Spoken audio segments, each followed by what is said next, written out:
On this episode of Big Money, we're going to be taking a closer look at this Bicentennial Quarter.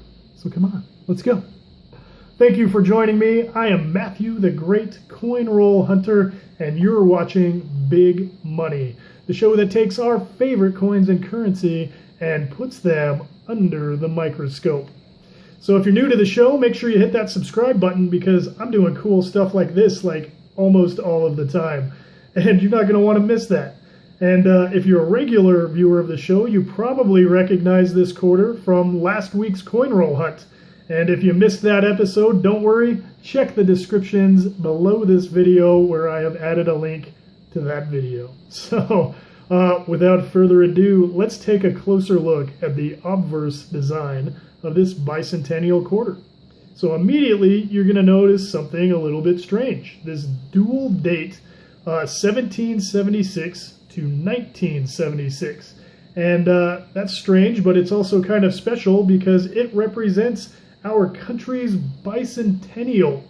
And there's no other quarter quite like this one. And it's probably one of my favorites. But you're going to want to know more about this coin. So I'd like to know how many of these coins were minted. And to get that information, we're going to be taking a closer look to the right of this area here, just to the right of George Washington's wig scrunchie. And you'll notice that there's nothing there. And that's normally where you would see a mint mark. But because there isn't one, that tells me this coin was minted in Philadelphia. And now I know exactly how many of this coin were minted, this type of coin. And that would be 809,784,016. Yeah. So quite a bit of these coins were produced.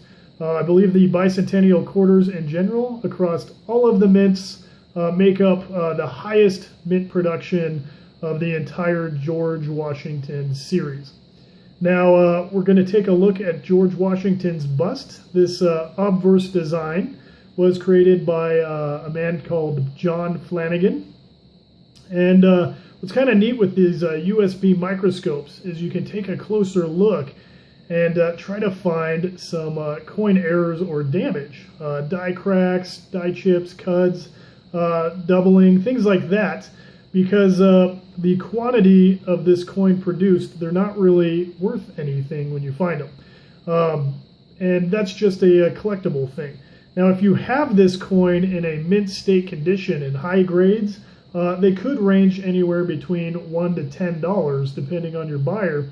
But for the most part, these bicentennial quarters are just that. They're a quarter. Now, let's take a closer look at the reverse design. And this is why it's one of my favorites. As many of you know already, I play the drums, and this design features a military drummer.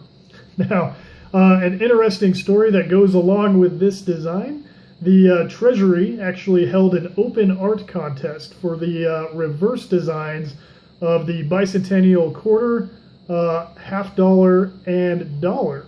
And the winner of the the winner of each design would make $5,000 as an award. So that's a lot of money even today, but back then that was even more. So the award-winning design for our Bicentennial Quarter was made by Jack L. Ayer. His last name is pronounced A-H-R. And here underneath the left forearm of our drummer is his initials, J-L-A, Jack L. Ayer.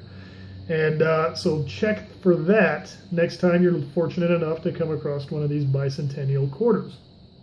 All right, so another feature of this design is just to the left here is the Victory Torch surrounded by 13 stars.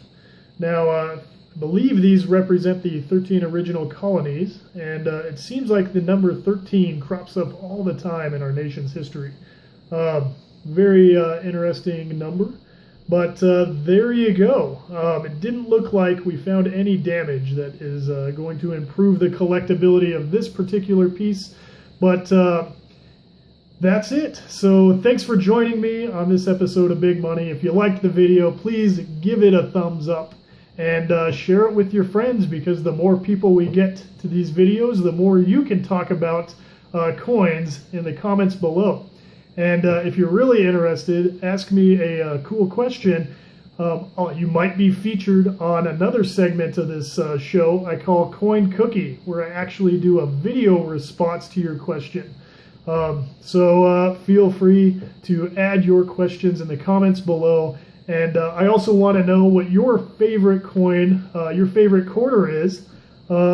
Maybe we can take a look at it under the microscope. So let's start a dialogue in that discussion box. Anyway, this has been Matthew the Great Coin Roll Hunter on Big Money. Thanks for joining me, and I will see you next time. Have a great day.